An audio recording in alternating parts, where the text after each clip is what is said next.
Good evening, everybody. My name is Jon Patricios. I'm an associate professor in the Faculty of Health Sciences at Wits University, and it's a pleasure to welcome you to this Sport and Exercise Medicine webinar brought to you by WISH.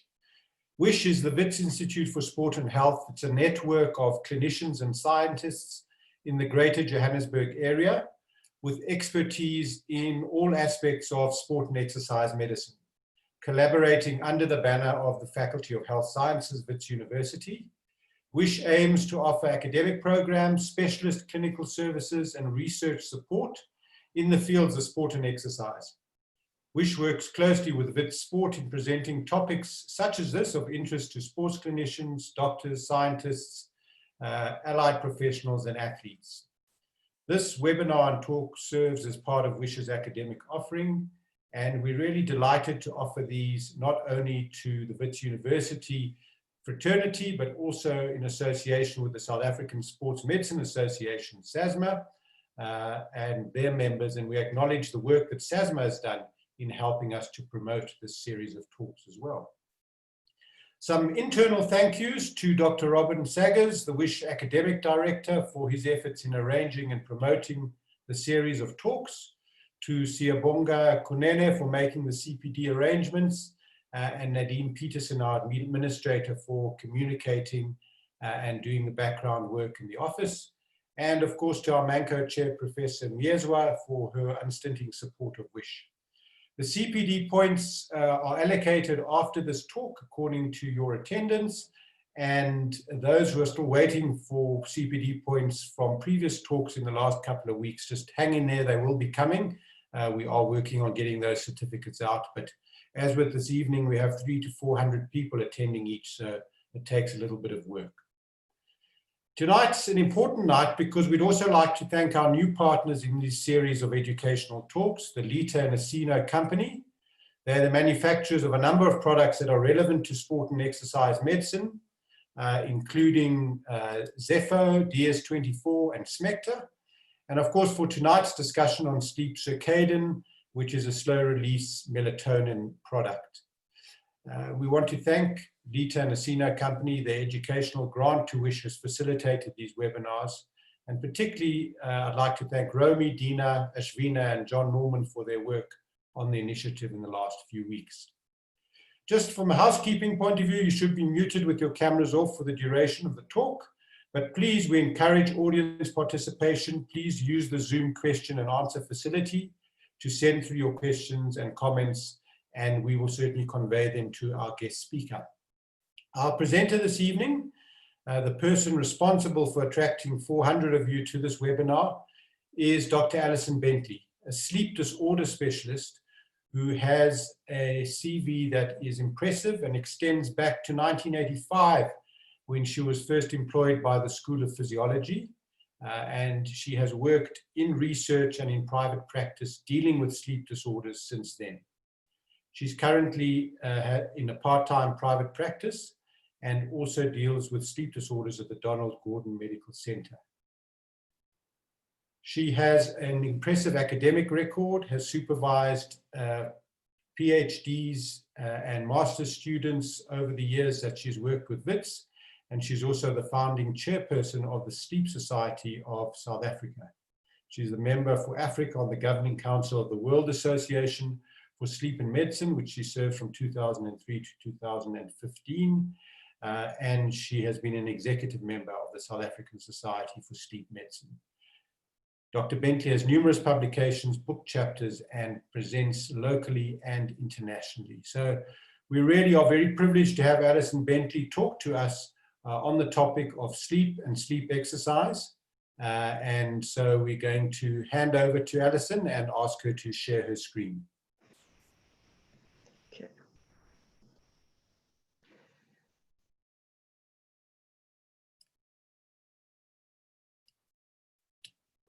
Right. Can you see that? Everybody, John, can you see that? Yes, thank you. That's okay, great. So I can continue. Right, thank you very much for asking me to do this webinar. I have to be quite honest, it is not a topic that I do often.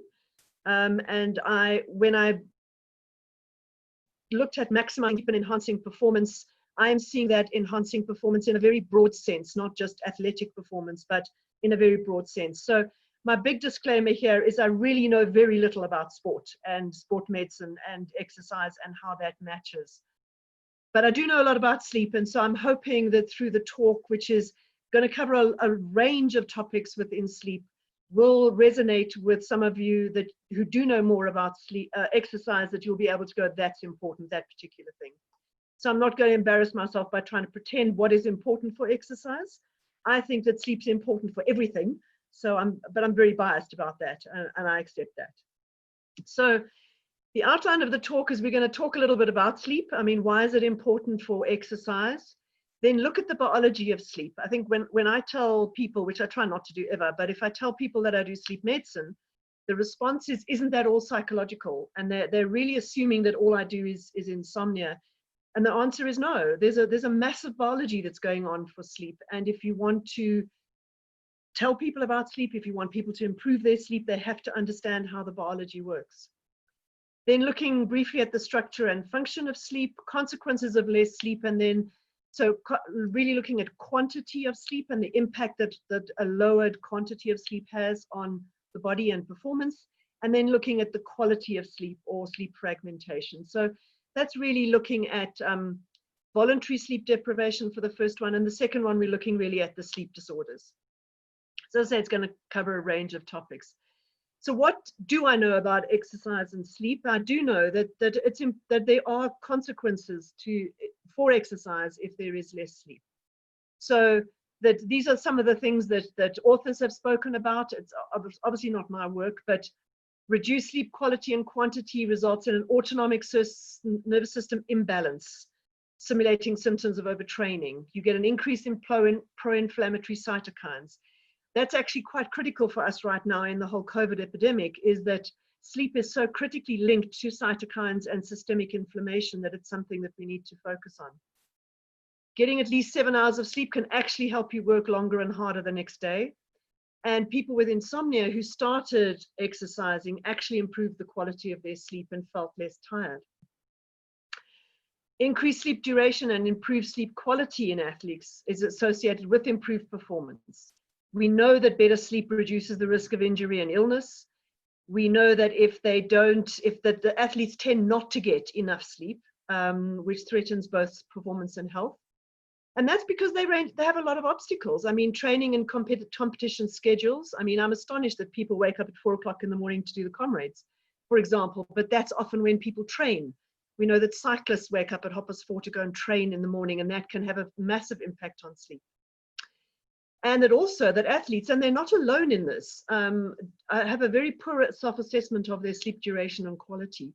We know very well that people are, unless you sleep very well and you know when you fall asleep and you know when you wake up, don't actually understand don't recognize how much they've slept and what the quality is.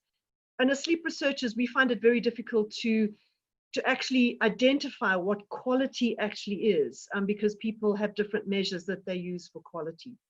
So it's a big topic, but there's very clear evidence that good sleep is going to result in good performance, and poor sleep is going to result in a range of consequences which may have an effect on performance the next day.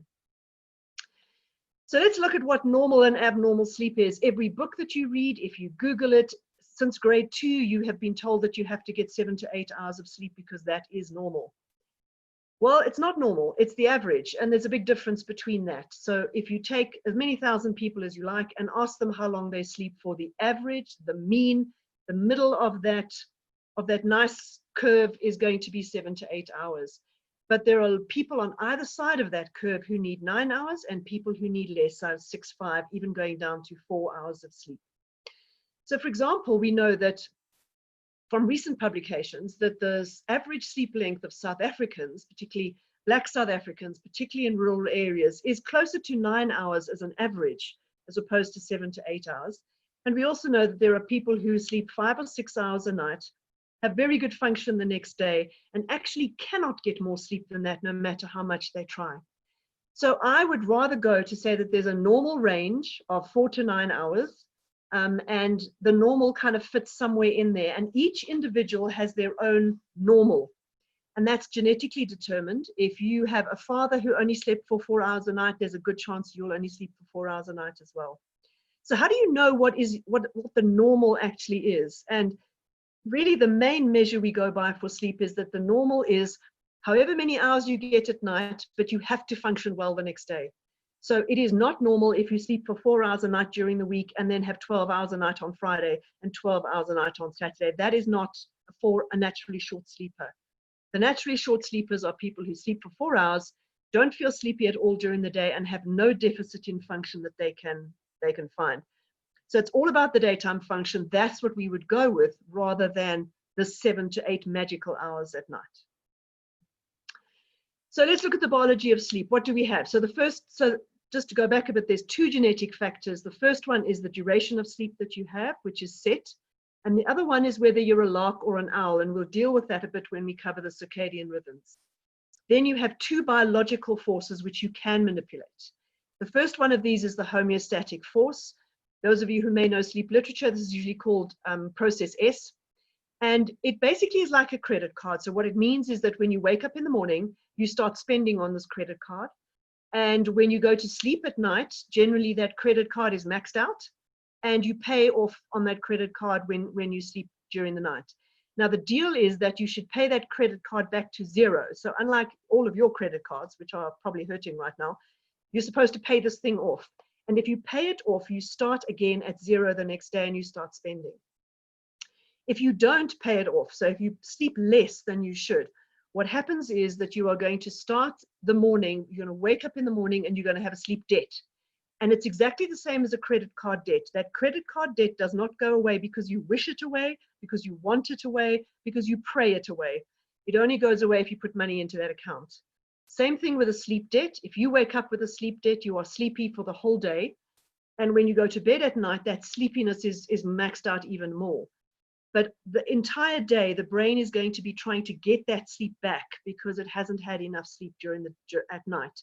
And so any situation where you might sit and rest, and that unfortunately might be at a board meeting, your brain is going to try and get that sleep. And so you're going to be relatively increased in sleepiness the whole day.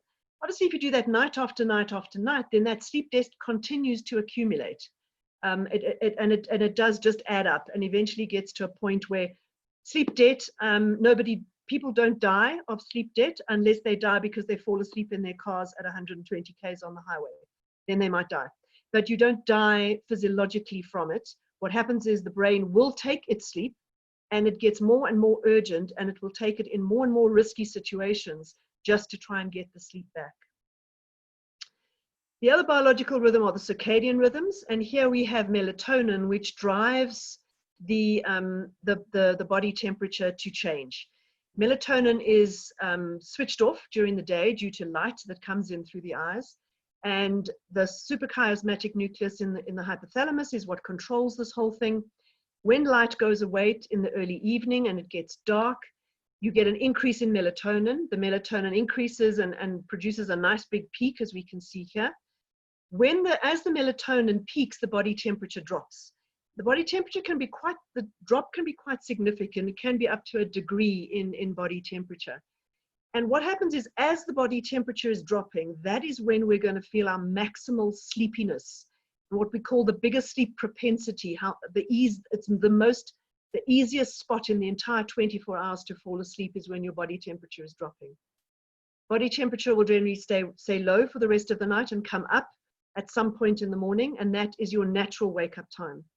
If you wake up before that point, you obviously can wake up, but because everything else in the body is then linked to the body temperature, your body is physiologically not ready to wake up. So what that means is we know that blood pressure drops during the night, and so you're going to wake up with a low blood pressure. You may wake up with a low cortisol. You may wake up with a low pulse rate. You're certainly going to wake up with a resting gut. And so because so much, everything else is linked to the body temperature, if you try and override the body temperature, you're going to wake up feeling basically jet lagged. And that's the fundamental component of jet lag, is that you can fix the sleep and wake often, but because there's physiologically all of these other circadian rhythms that are going on underneath, you can still wake up feeling ill. What we also have is that social constraints maintain this 24-hour cycle. So without them, there is a drift. And so what we find, what's happened during lockdown, particularly because people didn't have to get up at 5:30 to go to the gym, to get to work early, and were sleeping in, they started to battle to fall asleep at night. So what they've done there is reduce the homeostatic force, which is basically how many hours you've been awake for, reduce the number of hours you've been awake, and then you're not so sleepy at night. And so you fall asleep later, and then sleep later in the morning, and sleep later at night, and sleep later in the morning, and create this drift. And so we have a number of people who are saying, I can't get back into a normal cycle now. This is particularly common in adolescent males, and most of my patients who have this disorder are young males. So are you a lark or an owl? I'm sorry about the state of this slide. It's really not good, but it's the best that I could do. And basically, this is the other genetic component. It's related to circadian rhythms, and it's basically, are you a lark, are you an owl? And that's pretty much set. I can tell you without fear of discrimination that I'm an owl, okay? I can stay up late at night. I would much prefer to get up at 7 in the morning rather than at 5:30. I can get up at 5, but I'm very aware that I'm functioning on autopilot. And at about 7, 7:30, my brain kind of wakes up and I'm good to go. The larks are people who need to get to bed early at 9 o'clock and wake up at 5 o'clock, super energized, ready to go. My youngest daughter is a lark. The rest of the family has no idea where she comes from because none of us sleep like this. So on a Saturday morning, I would wake up at 7, and by the time I wake up, she has woken up, been to the gym, made a smoothie, and is ready to relax, okay? And I've just basically woken up. This is set. And so you're either a lark or an owl. And a lot of people are neither. They just kind of fit in the middle. So they would sleep maybe 10 to 6, those kind of hours. I would much prefer to sleep 1 to 7. That would be my preferred hours. The larks would prefer to go 9 to 5. So, and again, you can't change this. So some of my saddest patients that I get are people who are natural owls. They need to sleep until 7 in the morning, but they want to be cyclists. And so they come in and they'll say to me, Dr. Bentley, please make me alert at 4:30 in the morning. And it's not possible to do that because that's just not how their body works. This is what I mean initially, like if you're going to sleep, you need to understand what the biology is that you are constrained by to try and get the best sleep that you possibly can. What about age-related changes? And this is primarily to do with melatonin.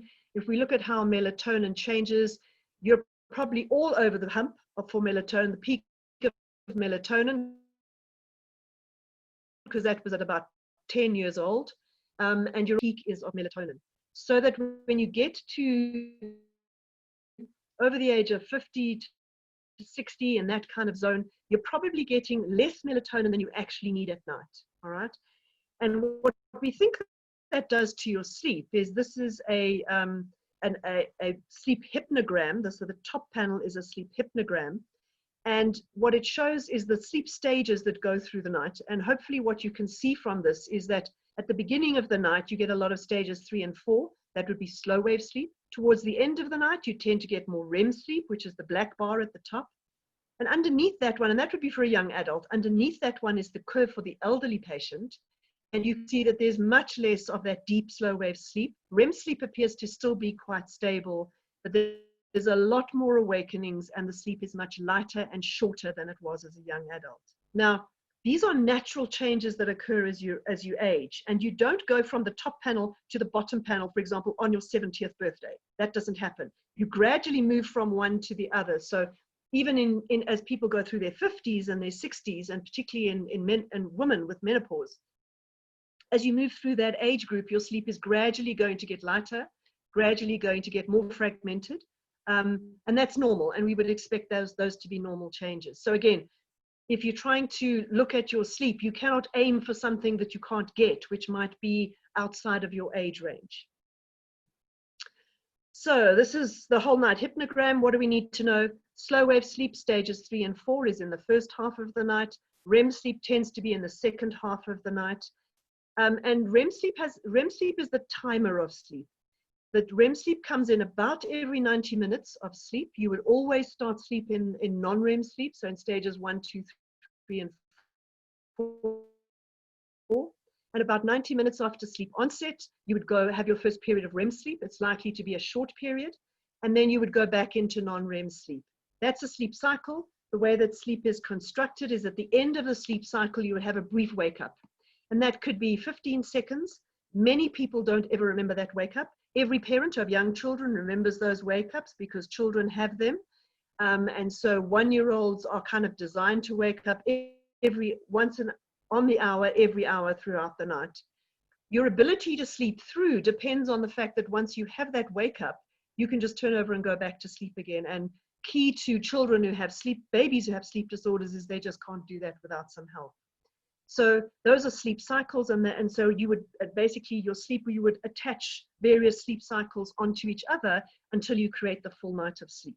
If you squeeze your sleep up a bit, you're less likely to remember the wake-ups. Another thing we found in lockdown is people are spending much longer in bed, and so they're much more likely to remember those wake-ups because those wake-ups are in fact longer.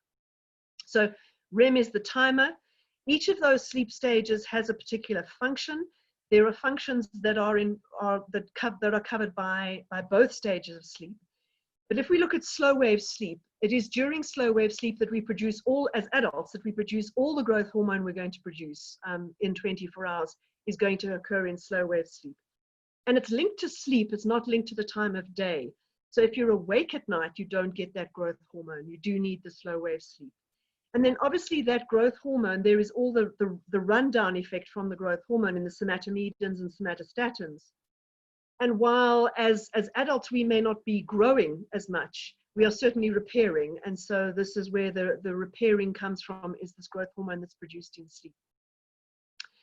In children, if they have disrupted sleep in the first half of sleep, so for example, if they have sleep apnea or periodic limb movements and their sleep is fragmented, they often don't produce enough growth hormone. And in fact, while we would look at sleep apneics and go, the typical sleep apnea is obese, in children, the typical sleep apnea is tiny. They're small, they're growth retarded, and when we treat the sleep apnea, they suddenly grow because the growth hormone has been created. What you can see also in the second half of sleep, there's a big push for cortisol. So cortisol is high when we wake up in the morning. And all of those of you who are medically trained will know that if you take a cortisol level, you have to take it at a specific time of the day, and you need to know what that time of day is because it changes over, it has a very clear circadian rhythm. So slow wave sleep is really, in very broad kind of terms, it's a physical restorative stage of sleep. The more catabolic function you have during the day, and that includes things like pregnancy, the more slow wave sleep you're likely to have at night to cope with that. And so athletes would tend to have more slow wave sleep the more active they are during the day. REM sleep is a whole different ballgame. REM sleep is a fascinating type of sleep. There are various components to REM sleep. So the components are that you are asleep. But if you look at the EEG that's occurring during REM sleep, it looks as though the brain is awake because it's very similar to the wake EEG. And that's where the other term for REM sleep, which is paradoxical sleep, comes up, because it looks as though there's an awake brain in a sleeping body.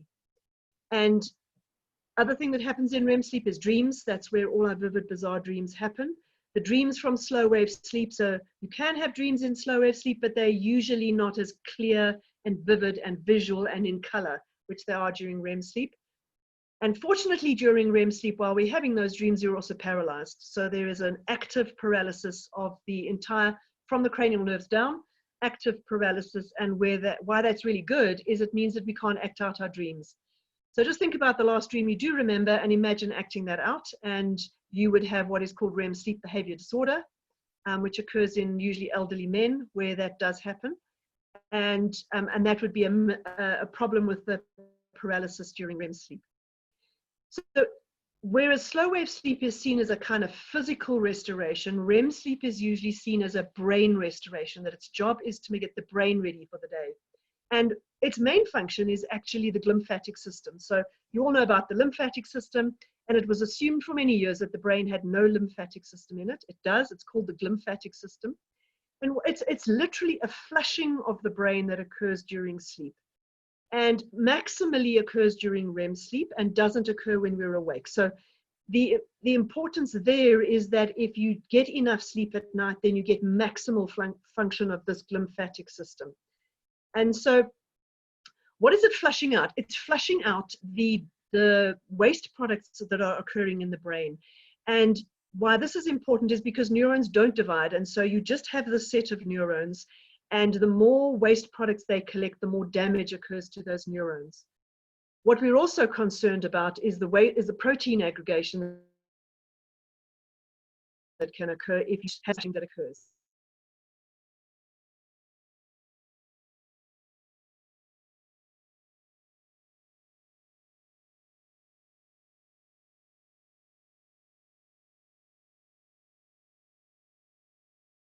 There is a concern that insufficient sleep leads to increasing waste products and therefore collection of them and aggregation, and that would lead to neurodegenerative diseases. So that's how important REM sleep is. All right, so let's look at less sleep. What are the consequences of not getting enough sleep? And here we're talking about quantity. What happens first is not that you feel sleepy during the day. What happens first is you lose executive processes. So what these are things that make us different to animals, and you'll be able to see the consequences as I go through them. So appreciating a complex situation and avoiding distraction. So it is literally things like studying is too hard. I'm sure there's something more important on Facebook that I need to tackle. Keeping track of events and updating strategies. Now, you might say, well, that's not really important for me. Well, it's super important if you're actually the person looking after the power grid for the country. That we kind of like them to keep track of events and update strategies so that we know that we have enough electricity. So all of these things you might think about where they would actually be hugely important. We think the Chernobyl explosion happened because it happened at 2 o'clock in the morning. Something went wrong and a wrong decision was made. And then this whole kind of cascade happens and the whole thing blows up. Thinking laterally and being innovative. These are the things that you lose, okay? These things you lose the next day if you don't have enough sleep. Ability to remember event sequence. And the example I always give is those of you who might bake. If you bake cakes, there's a whole bunch of white stuff that goes into a cake. And you often get to a situation where you go, I don't know if I added all the white stuff. Like, I don't know if I added everything. Now, if it's in a cake, okay, then the worst scenario is you get a flat cake, you get a salty cake, you get something wrong with the cake. But again, if you are in a situation in the middle of the night where something goes wrong and you have to remember the event sequence, your ability to remember that event sequence is compromised. And effective communication. There's not a single person amongst you who's had a bad night's sleep who feels chirpy and happy the next day. Everyone is grumpy. Here's the other set of consequences, is that you get a compromise, which is just like alcohol, in that you are unable to assess risk, you're unable to anticipate range of consequence, and you don't actually care what the consequences are. So study was done in Nature a good number of years ago, which looked at hours of sleep deprivation versus alcohol on the same kind of performance test, and showed that 21 hours of sleep deprivation is equivalent to the legal limit of alcohol. So what that means is if you wake up at 6 o'clock in the morning, at 3 o'clock the next morning, the way that you are functioning, you may as well be drunk at that point, because that's the level that you're functioning. If you have had alcohol, you're actually way over the legal limit. Unfortunately, we can't measure sleep deprivation the same way we measure alcohol. There is a problem in controlling mood and uninhibited behavior and showing insight into your own performance. And we found this frequently. I mean, it's actually very scary, but if you take pilots, for example, and ask them how good they think their performance is at any particular point, if the more sleep deprived they are, the less likely they are to be able to say, actually, I can't manage that. I don't know how to do that. So it has the same problem with alcohol. I mean, our problem with alcohol is that not only is your performance dropped off, but you don't know that it's dropped off and you don't care that it's dropped off. So the same thing happens with sleep. So this is what we're concerned about, particularly in young people, and particularly in athletes. If they're sleep deprived, they're more likely to take risks, which maybe are more likely to create injuries. So then let's look at other consequences. There are immediate medical problems to having insufficient sleep. And so let's look at immune function, for example, which is incredibly important right now. So a shorter sleep duration has been linked to an increased likelihood of catching a cold, an increased risk of getting pneumonia, and a lowered antibody response to vaccination. And if you have a septic insult under conditions of sleep deprivation, there's an increased mortality. This is hugely important for ICUs because in ICUs, there is sleep deprivation. There is 24 hours of light, lots of noise, lots of stuff going on, and patients consistently say that they cannot sleep in ICU. There are a lot of patients in ICU with sepsis, and if they are sleep deprived and they have sepsis, what that means is that they have an increased mortality. The graph that you can see, there's a cumulative risk of pneumonia, and the insomnia curve is way higher than the normal sleep curve, i.e. an increased risk of pneumonia if you have insomnia. Errors and accidents, I've spoken about some of them. Patients with insomnia have a higher risk, about 2.5 times higher risk of accidents, whether they're at work or at home or in motor vehicles.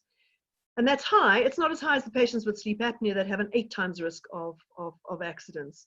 So when we look at accidents and we look fatigue-related collisions, this graph that you see up here is a consistent graph, no matter what country you do it in.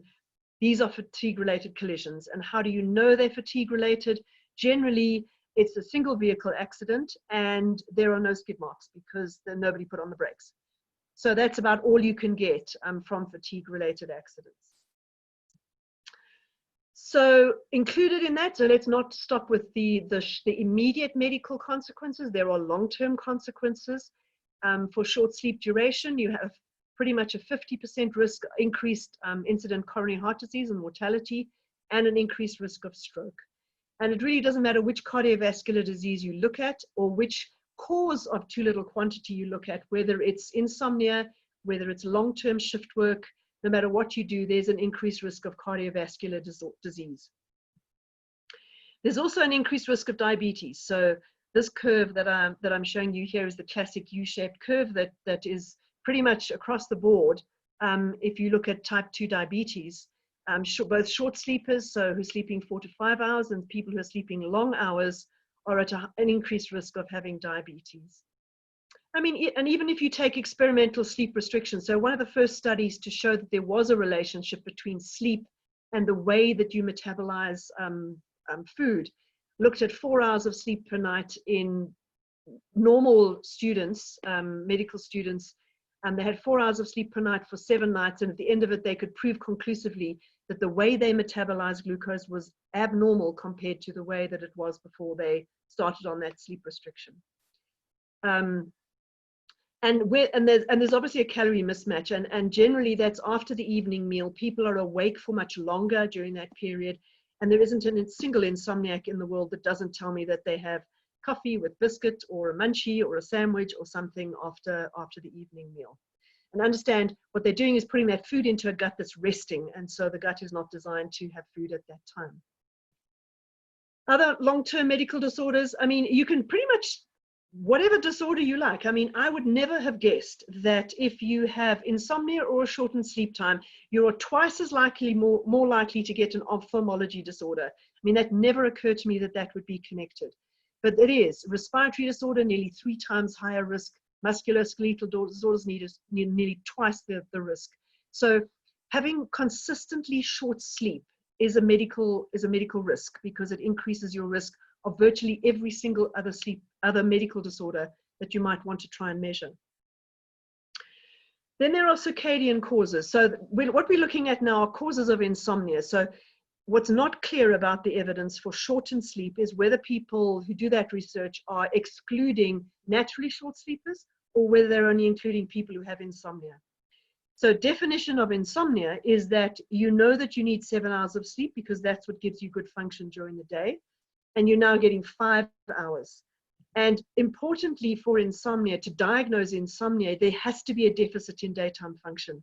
So really, I'd speak to insomniacs all the time as patients, and I say to them, but how are you during the day? And they say, yes, but I'm only getting 5 hours of sleep. And I go, but how are you during the day? And they say, I'm fine during the day. I go, well, then you're getting enough sleep. And that's the important measure that we use. We're always looking at daytime function. So if you look at the causes of insomnia, there are a couple of big ones, and one of them is a circadian cause of insomnia. And so we spoke about that you can have larks and owls. You can get extreme larks and extreme owls. These extreme larks are usually our elderly folk who go to bed at 7 o'clock at night and then wake up at 2 o'clock in the morning. So they have difficulty staying awake in the early evening and then wake up at 2 o'clock in the morning. they will then present to a medical doctor and ask for something to help them sleep till the next morning. It's hugely important that you ask them when they go to sleep, because if they go to sleep at 7 o'clock and they wake up at 2, they've had 7 hours of sleep. And the conversations I usually have with them is kind of, you do understand the last time you slept from 7 till 6, you were 3 years old, right? Because it's not appropriate to sleep that length of time at this age. And sometimes what's happening is medication is being given to elderly people to extend their sleep way beyond what would be normal for their age. And we know there are consequences to the medication. We don't want them on the medication forever.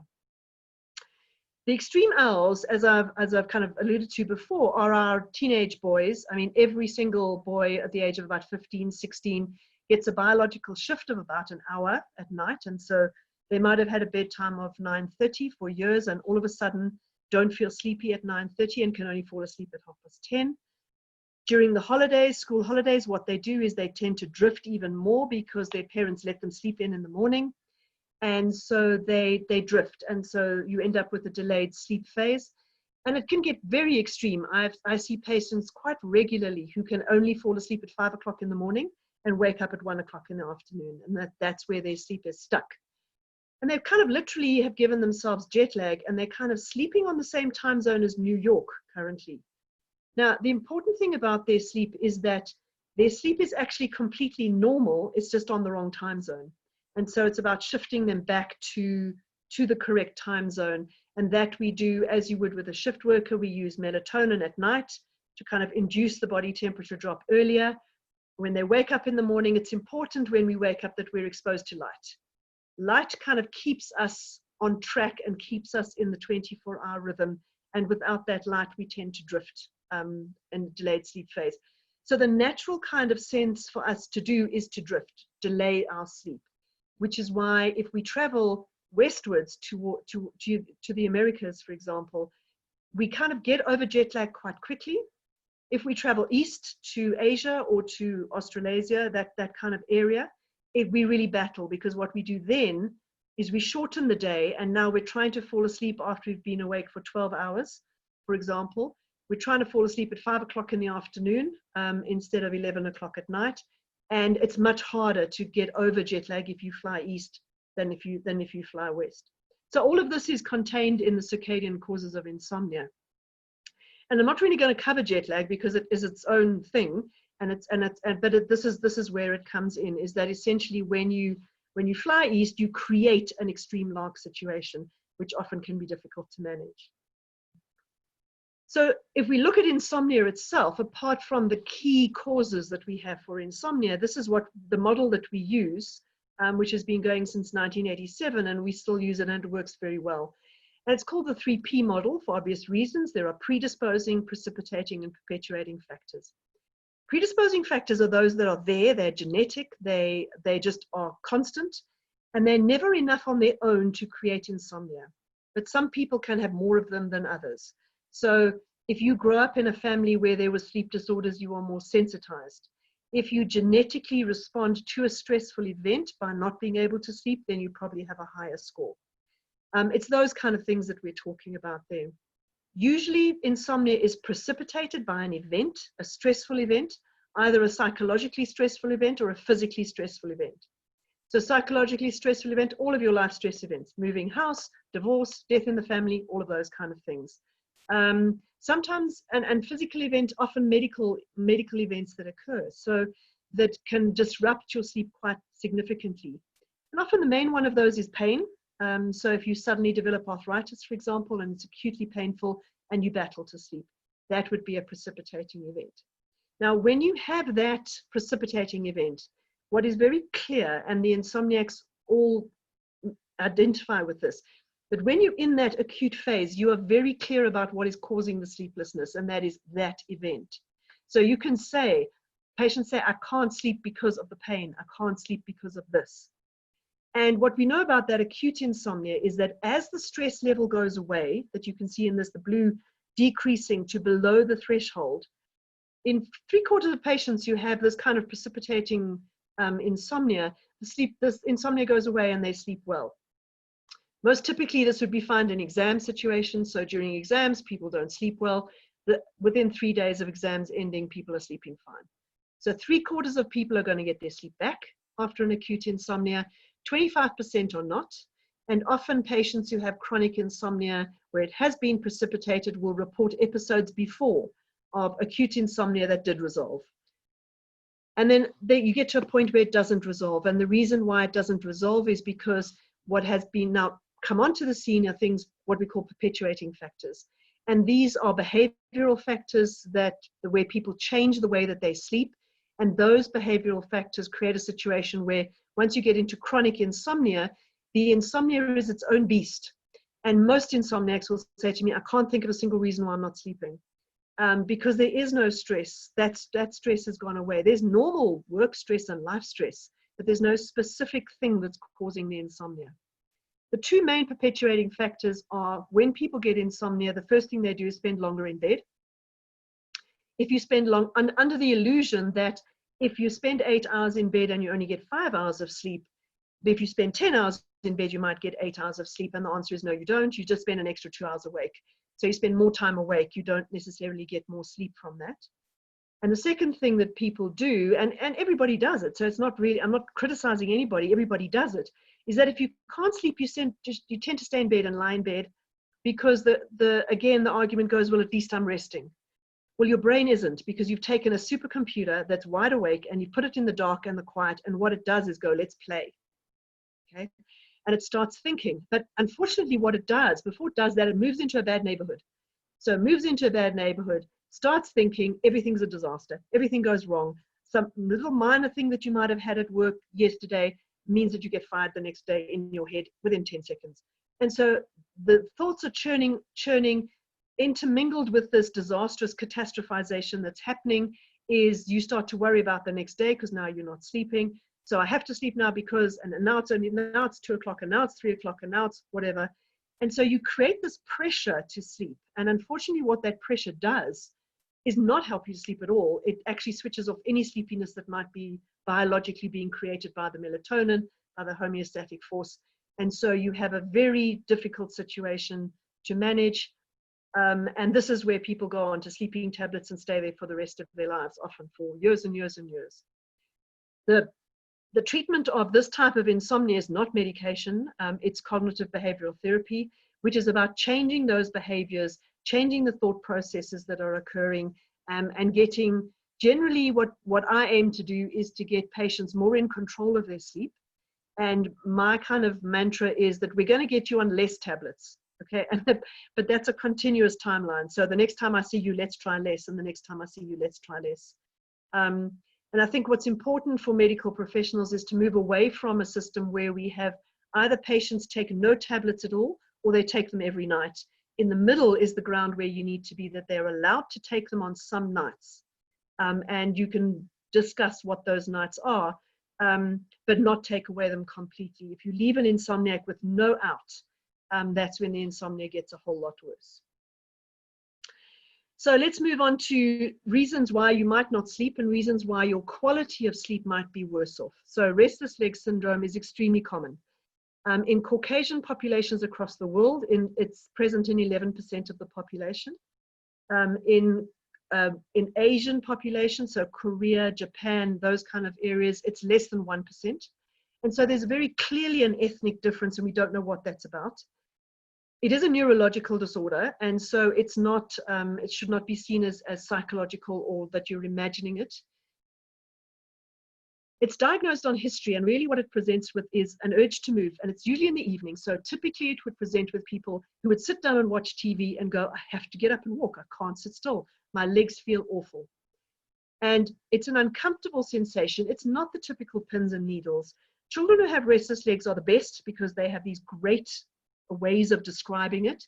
And so the three typical things that they would say is they would either say, it feels like ants running up and down my bones. It feels like my muscles are pulling and stretching on their own, or it feels like I have Coca-Cola in my veins. So there's a popping that happens in their legs, usually in the calves. And if you get up and walk, it feels a lot better until you sit down and rest again, and then it comes up again. So that's what restless legs is.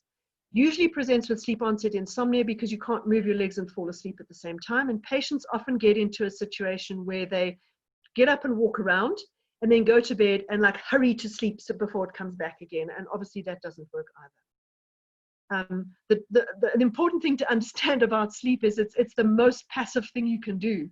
And all you have to do is be sleepy and let go, and you fall asleep. You can't actually determine it and make it happen and force it to happen. It is neurological, and the treatment for that is dopamine agonists, so to replace dopamine, because it's about a functional deficit of dopamine in the brain during that particular time, or gabapentin. That would be the treatment options for it. What happens when you go to sleep, however, with restless legs is it doesn't go away. And so what you can see here is a full sleep study. I don't expect you to understand any of it. The bottom 3 channels, in fact, the bottom 3 or 4 channels are all about respiratory function, and you can see good breathing happening there. So there's no apneas, good breathing. The top 4 channels are the 2 eye movements and then the 2 EEGs. The middle ones, which is labeled SMEEG, is submental EMG, and that is the muscle tone of the entire body. And we record that because we want to see it drop off and see that paralysis during REM sleep. It helps us diagnose that REM sleep is there. The channel underneath that, TEMG, is the EMG measured from the tibialis anterior muscle, which many of you will know is at the front of the calf, pulls the toes upwards, that muscle. And what you can see is this regular discharge that's coming from the spinal cord down towards that muscle. Those are called periodic limb movements. They're not necessarily movements, but they are that electrical discharge. And what that electrical discharge does is, as you can see on the EEG channels above, is create that little spike in the EEG channels. What that represents is a break in sleep. And so these periodic limb movements can go on for half an hour at a time.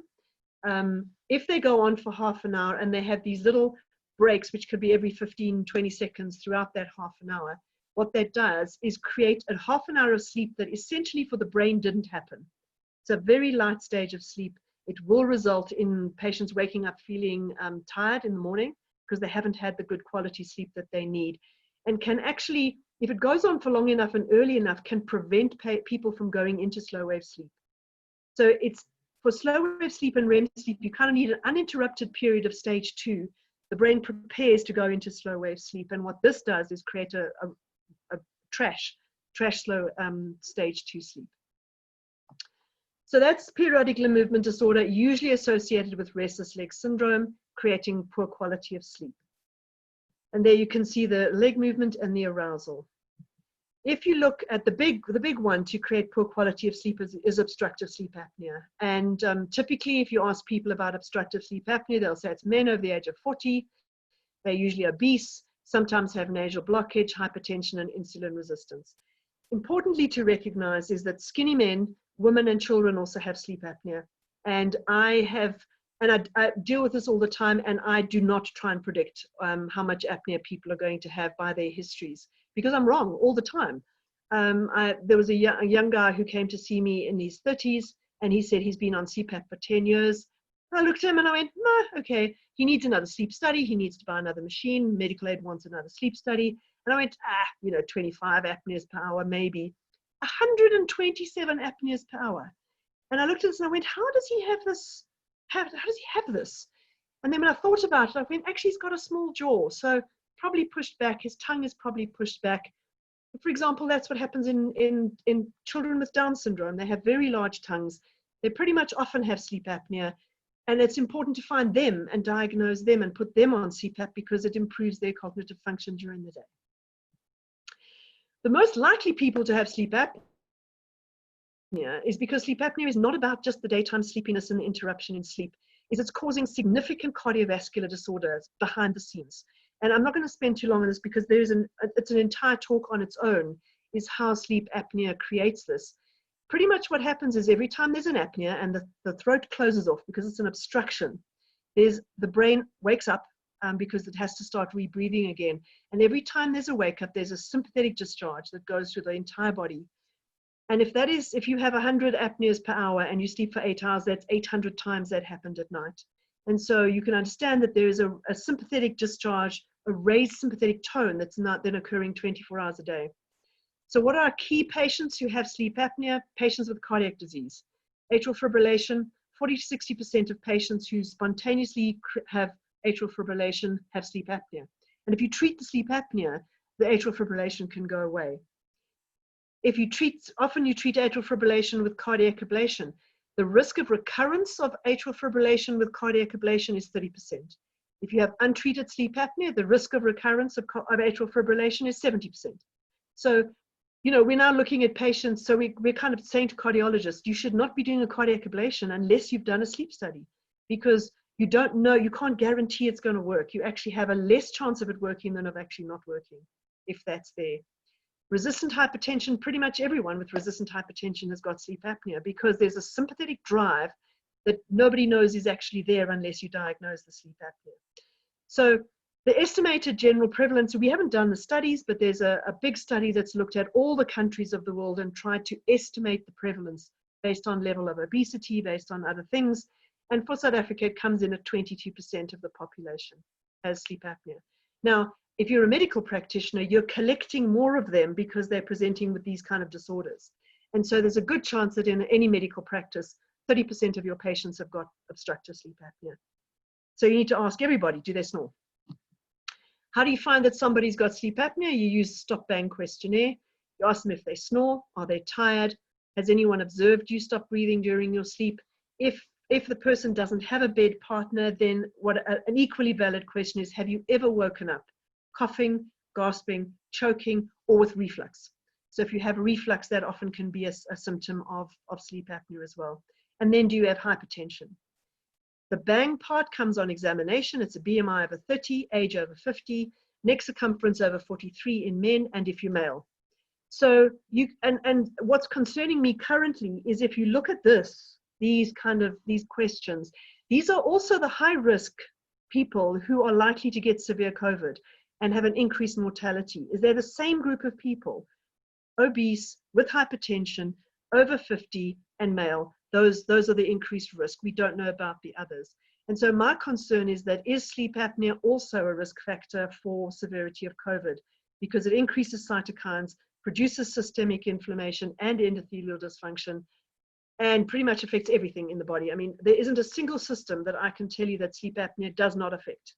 It changes clotting factors as well. So, and if you score 5 or more out of these 8 questions, then there's an 80% chance that you have obstructive sleep apnea. And we're looking there at apneas over 5 per hour.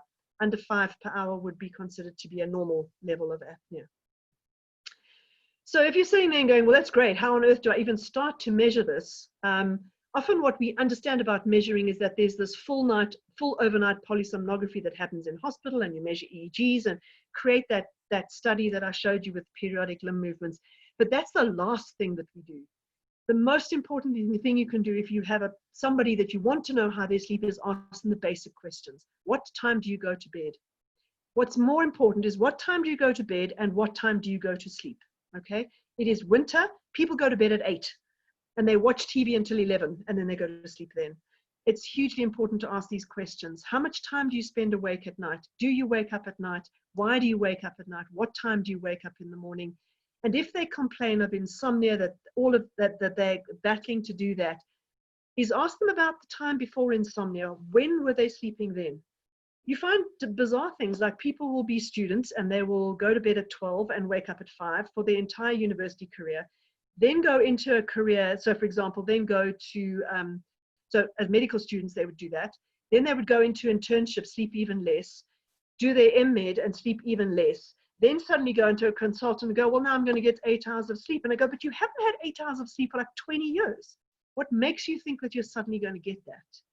So it's important to understand how their sleep has changed over time.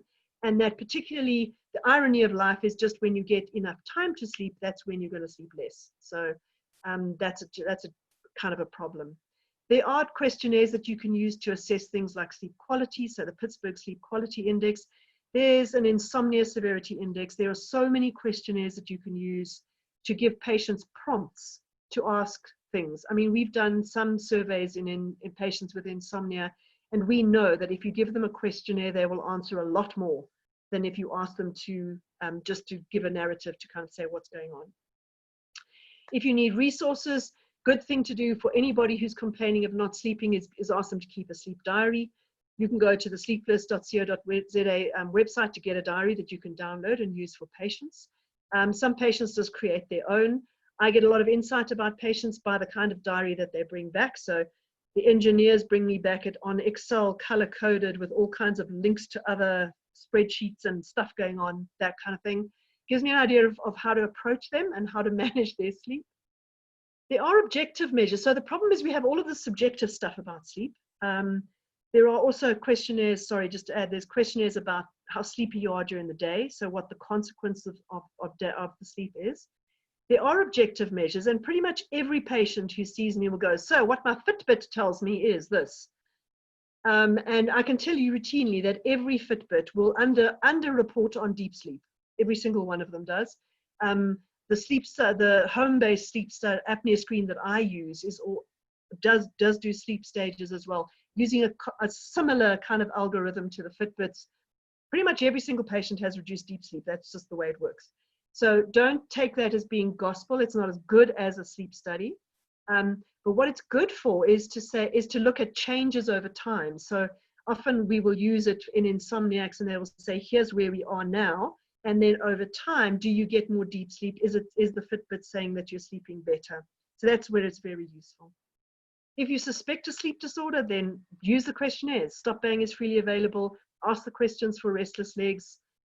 If you suspect sleep apnea, then the routine should be a home-based apnea screening test, not just because of COVID right now, but because it is much cheaper than a hospital study. So whatever the apnea screen test is, you add 5,000 Rand for the hospital bed to go into hospital. The majority of patients who have moderate to severe sleep apnea will be picked up on the apnea screening test. And then we can put them onto CPAP if that's what we need to do. And all of that can be home-based. It's much cheaper. Patients much prefer sleeping in their bed. And the results are equally as valid for that group of patients. If you suspect sleep apnea, it comes back as negative, but there's still significant symptoms. Or if you're looking for a disorder that's got nothing to do with sleep apnea, so restless legs, periodic limb movements, narcolepsy, those kind of disorders, that's when the full overnight polysomnography is necessary to do, because then you get all the channels. If you suspect narcolepsy, then the diagnostic test for that is a multiple sleep latency test. They have the full night polysomnogram, and then the next day what we do is ask them to go to sleep at 10, 12, 2 and 4 during the day for 20 minutes each time. We look at how fast they fall asleep and if they go into REM sleep, which is diagnostic for narcolepsy. So there are all of these kind of tests that you can do, and it is important, if you're going to diagnose narcolepsy, that you prove it, because this has implications for the patient going on driving and all those kind of things. And many doctors don't know about sleep apnea and narcolepsy, but trust me, the insurance companies do. And so people get their premiums loaded because they are at risk, or they don't even get insured. So in conclusion, hopefully what I've shown you is that sleep has a definite genetic and biological control. It's not all psychological. Different sleep stages are important to get all of them. And understand, if you shorten your sleep, whatever time you go to bed, you're going to start in slow wave sleep. But if you shorten your sleep, you're going to lose REM sleep every single time, because that's what's at the end of the night. And so if you're okay waking up not only sleep deprived but stupid, because you haven't had that brain restoration and all your memory is put back into place, well then that's what consequences are. And the consequences of less sleep range from mild, so that executive function drop-off that you might have, to really important events that might happen and important medical conditions. Insomnia is not one disease. There are multiple types and causes of that. That it's not just about shortening of sleep, it's also about that sleep fragmentation. And that we need to identify and treat and screen sleep disorders so that we can improve function in many people. And if you are treating athletes, it's important that you demand normal sleep from them, because that is going to have all of these kind of ripple effects that might happen in their performance. Okay, so there's a list of some of the references that I've used, and you're welcome to look them up. And thank you very much, and I hope that was useful. Well, Alison, I don't know what the Zoom equivalent of standing applause is, but I think you're getting that from our audience here. I think we've got lots and lots of questions, and nearly everyone has started with what a superb presentation. So thank you. It was top class and gave us great insight into what happens. I've got a lot of questions here, and we probably won't get through them all, but I'm going to just get a few through to you for some brief answers, if you don't mind. Sure. A couple of questions on sleep paralysis, what it is, and why it happens. Okay. So yeah, sleep paralysis is probably the most scariest sleep disorder. So what it is if when you wake up at night and you are fully awake but you can't move, and so there's the sense that you are that's basically what it is. But the scary bit is that you're kind of your breathing is on automatic as well, so you can't even take a voluntary breath. The breath is happening automatically, and so it is really scary. What it is it's a disconnect. So it usually happens out of REM sleep. And what should happen when REM sleep ends is that the paralysis ends as well. So everything should end together. The dreams, the sleep, the paralysis should end together. And what happens in some people is the paralysis continues and doesn't get switched off on time. So the sleep ends, everything else ends, but the paralysis continues. Now, it's common in narcolepsy, so that's one of the symptoms of narcolepsy. But it also happens, in this idiopathic familial form that we kind of love to have as medical people, idiopathic. No idea why we have it, but we just do. And generally what patients who have it say that what you need to do is focus on the little finger or the little toe and make it twitch. And then the whole thing breaks and then you're okay. It lasts generally 10, 15 seconds, but it is the longest 15 seconds of your life. Yeah. Sure. Waiting for this thing to go away, but generally it's not representative of anything bad, if that makes sense. It's not a forebearer of something bad, unless you have hallucinations and cataplexy and falling asleep during the day, in which case that's narcolepsy. Great. Gentleman that's had a heart transplant. He's over 60, and since his heart transplant he goes to bed at 9, wakes up at 1, works on the computer until 4, and then goes back to sleep at 6 a.m. Does he blame his immunosuppressive medication for this, or is there another explanation? Yeah, that's a tricky one. So it certainly immunosuppressants. I mean, just cortisol on its own, we know, has quite a big impact on sleep. But the kind of sleep you're describing, which is these two pieces of sleep, what's interesting about that is the old literature that comes out of England. So we're talking 1500s. Tends to indicate that that's how we slept. So we would be in the fields all day or doing whatever we were doing, physical work, come home, and then when it started to get dark, and we would wash and we would have something small to eat, and then we would go to sleep because we were tired. And we'd sleep for 3 or 4 hours. Now, we know that as the core sleep, that 3 or 4 hours, you almost can't interfere with that. It's going to happen no matter what. And then we would wake up, and then we would have 2 or 3 hours awake in the middle of the night, stoke up the fires, make the big meal at night, have some community time, and then go back to sleep at, say, 3 o'clock in the morning and wake up when it was dawn. So that split sleep was really quite common until we managed to get control over the dark. And what we did is then take this sleep that happens at 7 o'clock in the evening and move it towards the other one and connect the two. So it's almost as though the 8 hours that we're sleeping now, that we kind of demand as normal sleep, was never normal. It's been created because we control light now. And so we've kind of squeezed that together. So it's not in a sense an abnormal type of sleep. And if the daytime function is fine, and I mean, I will get elderly patients who will come to me and say, my children say I must fix this. And I go, well, is it a problem for you? And they go, no, it's fine. I'm up at midnight. And then I kind of go, I have Skype calls with my children in America, and then I do this, and it's lovely and quiet, and blah, blah, blah, and I kind of do stuff for 3 hours, and then I go back to sleep again. So as long as the gentleman can function around that type of sleep, it wouldn't necessarily be abnormal. Okay. And often you find that trying to create the normal sleep again causes much more distress than actually just leaving the sleep as it is and functioning around that. You spoke about temperature as a key modulator in terms of quality of sleep and waking up. Is it possible to control that at all? Dressing or sleeping warmly, that sort of thing? Not really. I mean, there were some studies, like people took Panado before they went to bed to see if they could drop the body temperature and improve it.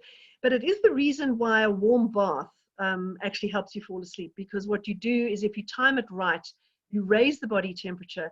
When you get out of the bath, that body temperature drops. And if it drops at the same time as the natural rhythm, then it makes it much easier to fall asleep. But you can't, so you can manipulate the body temperature if you manipulate melatonin. So that's how we would do it. So if in the delayed sleep phase syndrome, so for example, if we have somebody who's actually falling asleep at 2 o'clock in the morning and they want to sleep earlier, they're often like school kids. So they're getting up at 6:30 and they're only able to fall asleep at 2. What we would do then is we would assume the melatonin is starting to be produced at 12. So we would give them melatonin at 10 at night. And then you can force the drop in body temperature by increasing the melatonin at a different time of the night. And then the body temperature, take melatonin at 2, body temperature is dropping at about 12. And then the sleepiness happens at 12 as well. So it's usually only with melatonin and light in the morning can you change the timing of the temperature, but you can't usually change the depth of the temperature drop. Yeah. The concept of the power nap, falling asleep during the day for short periods, does that give you a valuable quality of life if you can do it appropriately? Yeah, it does. And everyone who can't do it hates the people who can. I mean, it's also a genetic thing. I mean, you find that people either can do it or they can't. And so generally when I do talks to groups of people and I say, who here can power nap? It's usually less than 10% of people who can do it easily. And so everybody can go to sleep during the day often. I mean, that's easy enough to do. But that concept of being able to just sleep when you define, you'd say, I'm going to sleep now and I'm going to wake up in 20 minutes. And wake up in 20 minutes, feel alert, feel great. That's a small group of people who can do that. And if you can do it, it works extremely well.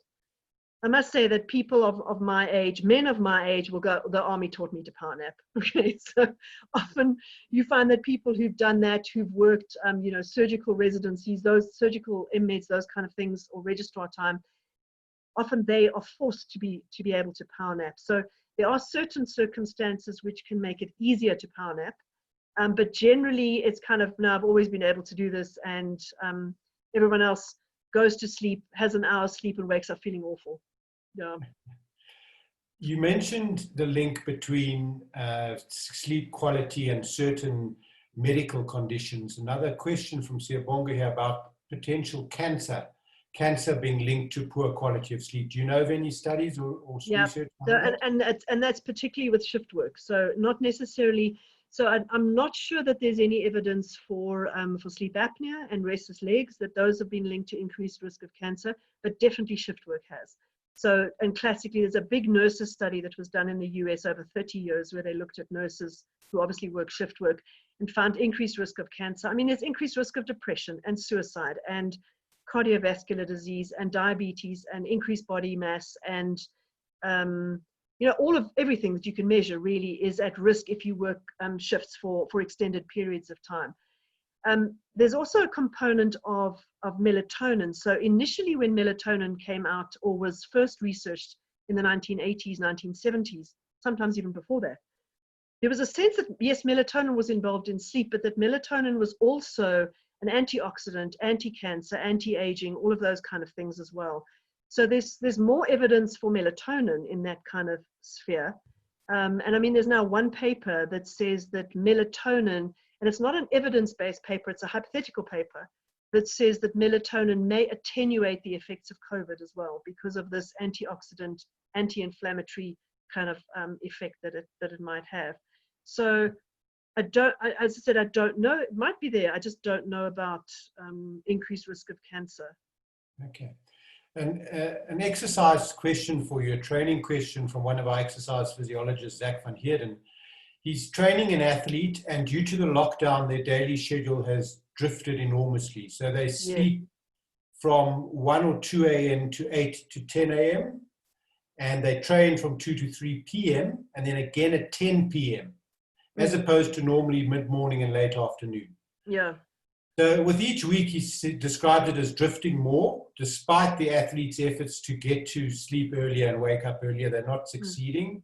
Insomnia-type symptoms and recurrent poor sleep patterns, doesn't take medication.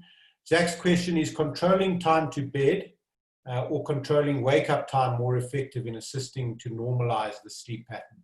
Okay. So am I right in saying that they're exercising at 10 p.m.? Yes. Yeah. So it's Okay. gone later and later. Yeah. So, I mean, I understand the training needs to happen, but that is the critical thing. So that kind of training, what you do in that training, I mean, you know this, you increase sympathetic, cortisol's up, noradrenaline's up, all of those kind of things are up. It's going to take him at least 2 hours to get rid of all of that physiological stuff that he can actually fall asleep. So that has to move, and you need to deliberately move that, okay, so that it's not there. And then the way to manage the sleep is definitely to wake up earlier. So it is about waking up earlier so that when it comes to 10, 11 at night, they're sleepier because they've been up longer. So that's the homeostatic force. And it literally is the longer you're awake, the sleepier you get. So, and so it is about waking up early in the morning, lots of exposure to light. So we get them up and go outside. Fortunately, in South Africa, most mornings you can get up in the morning and the sun is shining. And so you can get that exposure to light, and then just be outside without sunglasses for half an hour. And what you find is that it will start shifting backwards because they're now very sleepy much earlier at night. But that training has to move, because you're never going to beat. So it doesn't matter what kind of manipulation you do, you're never going to beat the physiological response to exercise. It's just way too late at night. Yeah.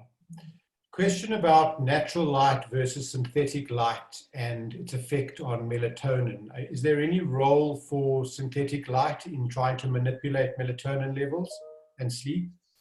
Okay, so yes, there is, but you need to be very careful about light and melatonin. So part of the problem that we have now is the amount of light that we're exposed to in the evening from screens.